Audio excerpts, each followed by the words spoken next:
Sejam muito bem-vindos ao nosso canal. Aqui trazemos análises de fundos imobiliários, ações no Brasil e no exterior. E no vídeo de hoje vamos trazer um fundo que é o segundo maior fundo de escritórios, lajes corporativas da Bolsa de São Paulo.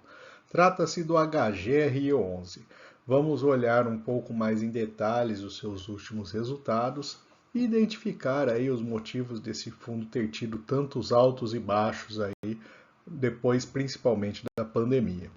E se o vídeo ajudar em seus estudos, fique à vontade para curtir, compartilhar e se inscrever em nosso canal.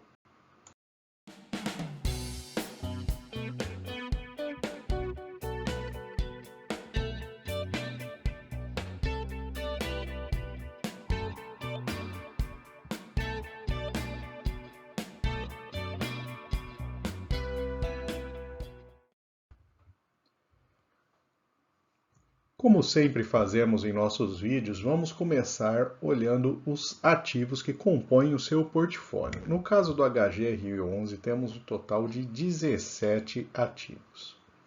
Temos ali alguns edifícios com participação de 100% do fundo, a maior parte deles, né? Mas temos alguns até com participações bem pequenas, por exemplo, ali o Senesp com 1,4% de participação, o Brasil Interparte com 1,7%. Chama atenção também alguns prédios em que identificamos aí uma vacância bastante elevada, né? Vacâncias ali acima de 30%, né? Quase 20% no caso do Rio de Janeiro, o edifício Teleporto. Então temos aí um efeito significativo na vacância desses prédios dentro do resultado do fundo como um todo. Vamos falar um pouco de cada um dos seus ativos, né? O Brasil Interparte, ele fica na Avenida Nações Unidas, na cidade de São Paulo. É um prédio que apresenta aí uma alocação na casa de R$ 45 por metro quadrado mensais, né? Aí dá para ter uma ideia também das faixas dos prédios que compõem o ativo. O Roberto Sampaio Ferreira, na Rua Flórida, é um prédio que fica aí na faixa de R$ 55 por metro quadrado. Temos uma foto aí do prédio, também fica na cidade de São Paulo, né? E algumas facilidades e características do empreendimento. O Berrini One fica na Luiz Carlos Berrini, é um prédio já de um valor bastante elevado, né? R$ 125 no metro quadrado, valor de locação. É um edifício AAA, então tem uma série de requisitos que ele atende, tanto de conservação de energia, quanto facilidades para os inquilinos. O edifício Transatlântico fica na Verbo Divino, é um edifício de R$ 40 por metro quadrado mensais. Temos aí também uma foto do empreendimento. A gente percebe que ele tem uma quantidade bem menor de facilidades. O Senesp, o fundo possui uma participação bem pequena, de 1,43%. São basicamente 2 unidades de escritórios. O Antônio das Chagas é um edifício aí que consegue um valor de locação de R$ 60 por metro quadrado. É um edifício classe BB. O Chucre Zaidan é um edifício aí com uma área de 22 mil metros quadrados. O fundo tem uma participação de 100% dele na cidade de São Paulo. Então é um edifício que é importante no fundo, né? O Paulista Star, próximo à Avenida Paulista, é um prédio que consegue aí R$ 100 por metro quadrado de aluguel. Tem também algumas facilidades, ele é classificado como um edifício classe A.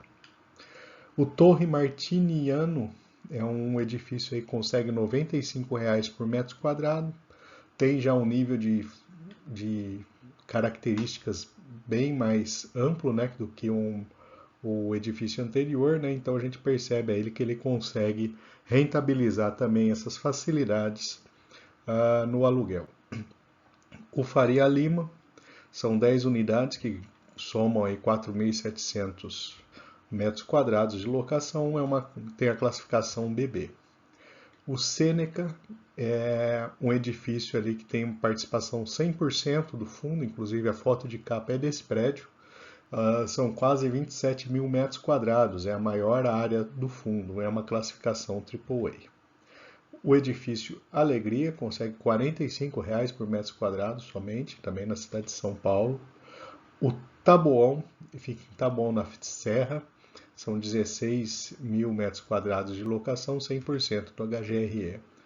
O Castelo Branco Office Park, ele fica, né, é a Torre Jatobá, né? Ele tem um valor de locação na casa de R$ 60 por metro quadrado. Temos o Teleporto no Rio de Janeiro, na Avenida Presidente Vargas, consegue R$ 45 por metro quadrado, é um edifício classe BB. O Prado Velho fica na cidade de Curitiba, são 9 mil metros quadrados. E o Centro Empresarial Guaíba, então ele fica na cidade de Porto Alegre, R$ 55 por metro quadrado. Então essa é uma visão geral de todos os empreendimentos.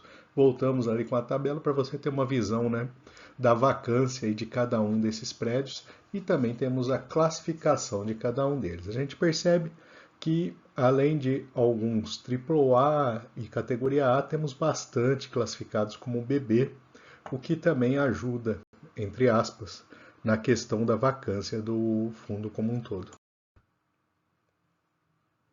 O fundo está realizando obras no Torre Martiniano, né? Então, ao longo do ano de 2023, né? Agora, principalmente na segunda metade, a gente tem alguns desembolsos a mais, né?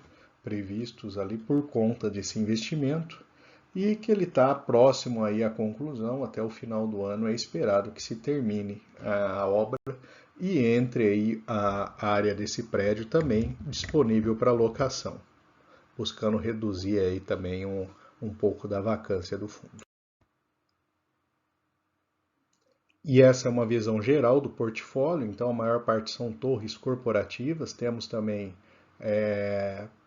monousuários e lajes individuais compondo, os contratos, né, 52% estão vinculados ao IGPM, 48% ao IPCA.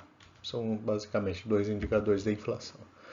A exposição por locatários, a gente tem a TOTUS com quase 30%, né, uma posição bastante relevante, seguida aí pela Vivo com 22%. Então são os dois principais inquilinos desses empreendimentos, né? A gente percebe um certo grau de concentração também, uma exposição. São duas grandes empresas, né? Nenhuma delas está apresentando problema, mas não deixa de ser um nível de concentração. E o reajuste ocorre principalmente em março e julho. O vencimento dos contratos, 89% só depois de 2027. Temos aí 34% dos contratos com revisional prevista para o ano que vem. E aqui temos mais uma informação interessante, né, importante, que a gente tem a comparação ali dos valores, né, o aluguel por metro quadrado corporativo, a gente tem uma queda de 102 para R$ 94. Então, ao longo do ano, a gente identifica aí uma queda do valor de face, se a gente considerar que tem uma inflação aí na casa aí de perto de 5%, né? A perda é até maior do que isso, né? Então, esse é um ponto, a questão da laje corporativa no pós-pandemia, né? Alguns fundos a gente observa aí, vários deles de laje, têm tido dificuldade em diminuir a sua vacância. O dado positivo é que a vacância do fundo saiu de 21, né, 21,8 para 19,4 nesse período. Os ativos imobiliários, a gente tem ali ao Shukri Zaidan, é o principal edifício, né, com quase 20% do valor patrimonial, seguido pelo Sêneca, né? Só que o Sêneca ele ultrapassa o Shukri Zaidan por ter um maior rendimento, né? Então a receita é muito maior vindo do Sêneca. Esse também é um outro ponto de atenção, né? A gente tem também um certo nível de concentração, apesar de ser um portfólio grande, 27% vindo de um único prédio, né?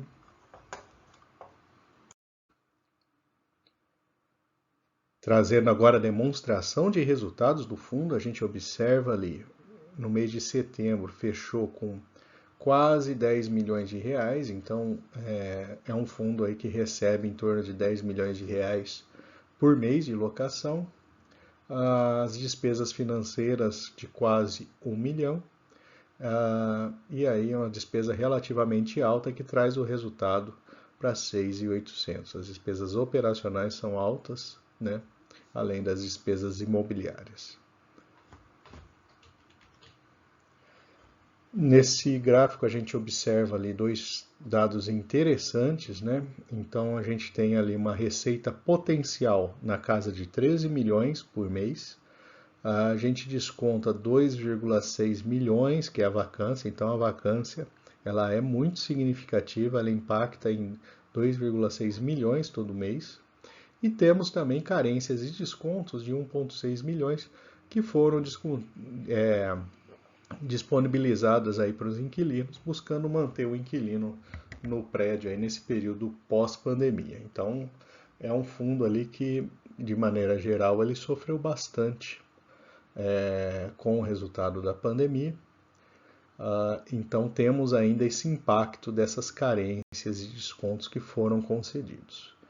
O resultado por cota tem ficado no último ano na casa de 0,78, o rendimento, né? E existe um resultado acumulado de aproximadamente R$1 por cota, que está mantendo essa estabilidade no pagamento aí em 78 centavos. Mas a gente observa, né, que nos últimos meses ali ele foi diminuindo um pouco aí, ele foi distribuindo essa parte.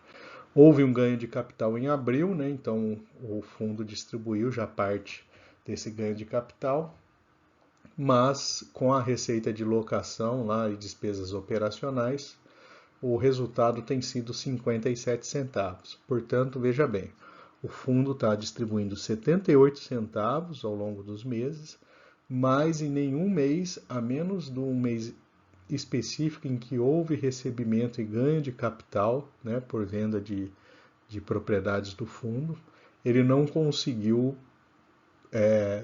realizar 78 centavos. Então, existe, né, essa possibilidade do fundo, em breve, ter que fazer um reajuste nessa distribuição e diminuir um pouco esse valor. Inclusive, no último mês, ele registrou um resultado de 57 centavos.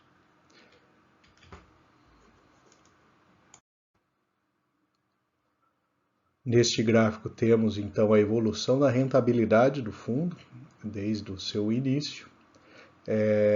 O ganho de capital ficou bem abaixo, né? Mas se a gente colocar ali o rendimento dele, ele fica bem próximo ao IFIX, né? Até ligeiramente acima, né? Colocando dentro da conta os resultados distribuídos no mês a mês. Então essa é uma visão aí do fundo. Só pela sua cota ele rendeu abaixo do CDI, mas quando a gente coloca o resultado mês a mês, ele fica acima, né? É um fundo que tem um bom nível de liquidez, a gente tem volume financeiro mensal aí na casa de 47 milhões e um número de cotistas cada vez maiores no fundo. Vamos falar agora um pouco do patrimônio do fundo. Eu sei que o vídeo está ficando um pouco longo, talvez fique cansativo, mas a ideia é trazer o máximo de informações que a gente tem do fundo para tornar o vídeo mais completo possível. O patrimônio do fundo, então, a gente tem dívidas, né, CRIs a pagar na casa de quase 67 milhões de reais, né? Para o porte do fundo é uma dívida relativamente pequena. E considerando que ele tem parcelas aí de 35 milhões a receber por conta da venda do prédio Verbo Divino. Então, o fundo ele faz essa gestão ativa de portfólio, né? Então, ele tem esses ajustes a serem feitos.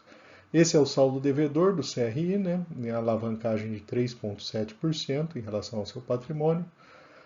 E aqui a gente tem uma ideia da amortização ao longo dos próximos anos. Então, em 5, 6 anos, né, o fundo consegue aí, pagar totalmente a dívida que ele possui. Vamos trazer agora uma comparação do HGRE11 com outros fundos de escritório da Bolsa. Em termos de dividend yield, então, é um dividend yield intermediário, né? A gente tem aí resultados, até o BRCR11, não é um fundo que esteja dando bons resultados também ultimamente, mas está com um percentual maior do que o dele. E fica bastante próximo do JSRE11. Aliás, os dois a gente já fez análise aqui no canal, né? Fique à vontade para buscar mais informações sobre esses fundos, né? Também é interessante para se ter uma ideia do cenário como um todo da área de escritórios. A relação preço-valor patrimonial, a maior parte deles bastante descontado, né? BRCR11 aí com desconto de 42% em relação ao seu patrimônio. O dividend yield cresceu 4% em 3 anos, ficou também numa faixa intermediária, tivemos fundos aí crescendo 6% e 5%, compensação fundos caindo também o seu dividend yield. A liquidez do HGR11 é uma liquidez muito boa, número de cotistas elevado, e o patrimônio, né, um grande porte, né, um fundo de grande porte. A sua taxa de administração fica em 1%, né, no valor de mercado, que é o valor mais baixo aí dentro dessa categoria, né, pelo menos dos principais fundos. O histórico de investimentos, quem investiu há um ano então perdeu, né, 9% da sua cota, e isso derrubou o seu resultado, ficando no negativo. Em compensação, quem investiu há 2 anos, houve uma queda de 1%, mais compensada ali pela distribuição nesses 2 anos, que acabou levando um resultado positivo acima da inflação. E esta é uma visão da cotação do fundo nos últimos 5 anos, então é um fundo que teve muitos altos e baixos. Ele vinha numa crescente até o início de ano de 2020, então a gente percebe o valor da cota dele vinha subindo e depois ele apresentou uma queda significativa e tem tido aí altos e baixos e não recuperou ainda o valor que ele possuía antes da pandemia. A cota patrimonial na casa de R$ 155, né? E são quase 146 mil cotistas que possuem o fundo.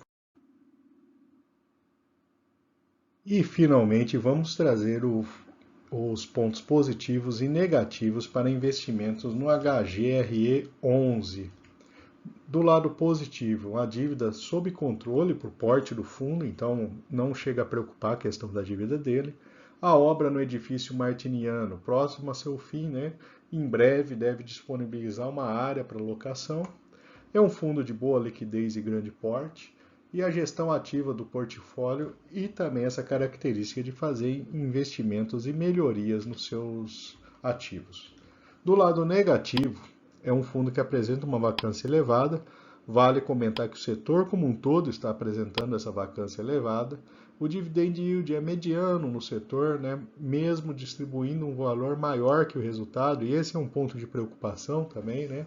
Ele tem usado uma reserva por conta aí das negociações e vendas de prédios, mas o resultado apurado mês a mês é menor do que a distribuição.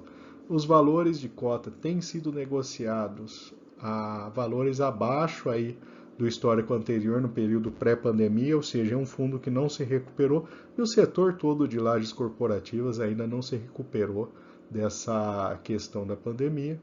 E a queda do valor de reais por metro quadrado aí nos novos contratos também é um ponto de preocupação para os cotistas de lajes corporativas. E por fim, eu vou deixar aqui uma lista de outras análises de fundos imobiliários e 2 recomendações de vídeo. Fique à vontade para consultar. Se não for inscrito, se inscreva em nosso canal.